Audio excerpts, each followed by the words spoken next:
माला कुम्हलाने लगती हैं तो उनको पता चल जाता है कि अब मेरा आवागमन हो जाएगा, मृत्यु लोक में मुझे जन्म देना पड़ेगा। राजा महाराजा के यहाँ जन्म मिलेगा, स्वर्गवासी जो होगा, यानी कि धनी परिवार में जन्म मिलेगा, यही होगा। पदाधिकारी होगा। यहाँ भी मतलब जितने मंत्री हैं ये स्वर्गवासी हैं। योग भोग दोनों पाए हैं। ये जितने मंत्री लोग बने हैं या बड़े बड़े अधिकारी, ये सब स्वर्गवासी हैं। इनको डायरेक्ट मानव तन मिला है। और ये जितने हैं मतलब ये जो यानी कि हम लोगों की तरह खेती में रगड़ रहे हैं और कर रहे हैं, ये जो है 84 से आत्म बुजुर्ग में मानव शरीर में आए।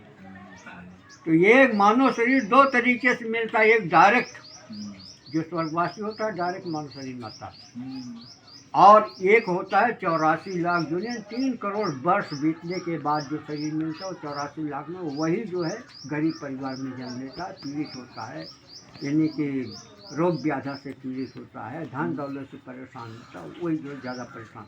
और स्वर्गवासी जो होते हैं वो ऐसे राजा मंत्री।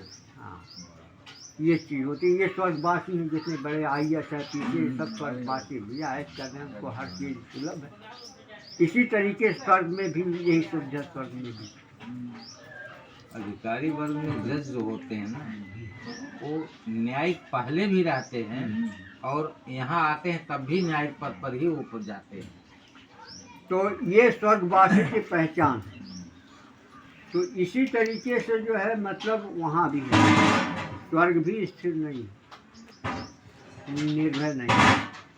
और देवता लोग इसीलिए तरसते हैं मानव तन पाने के लिए, केवल अपनी और मुक्ति कर लेंगे। देवता की पहुंच कहाँ तक है? ये ब्रह्मांड तक है। ब्रह्मांड से आगे देवता नहीं जा पाए। और मनुष्य जो है महाशून्य तक पहुँचे हैं, अमर लोक तक पहुँच चुके। इसलिए देवता से बड़ा मनुष्य है, लेकिन मनुष्य देवी देवता पूजा करके वहाँ जाना चाहता। सोचो, जबकि मनुष्य देवता से बड़ा है।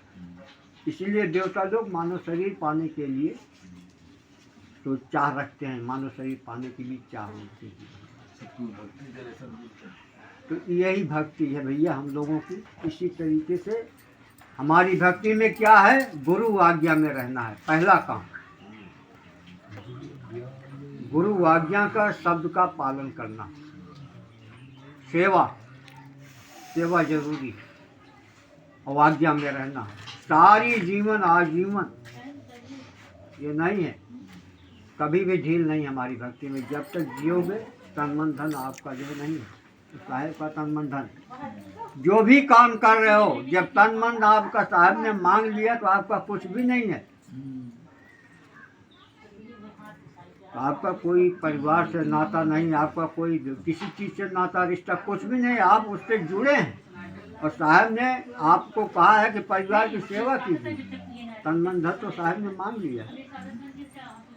इसलिए भक्ति करना साहब की, तो साहब पर विशेष ध्यान रखो। हर काम आगे होना चाहिए। साहब की सेवा में पहला काम साहब की सेवा, इसके बाद घर का काम। हर काम छोड़ करके साहब की जहाँ जरूरत पड़े वहाँ जाना, समय निकाल कर। और नहीं महीने में, हफ्ते में एक बार तो कोशिश करें जरूर सेवा करने की। तो यही भैया यही चीज़ है हमारी भक्ति में, सेवा यानी कि सेवा साधना से बढ़कर। 7 नियम जो बताए हैं वो तो हर कोई नहीं पालन कर पाएगा, सबसे बस की बात नहीं है। लेकिन सेवा के लिए साहब ने कहा कि सेवा कीजिए।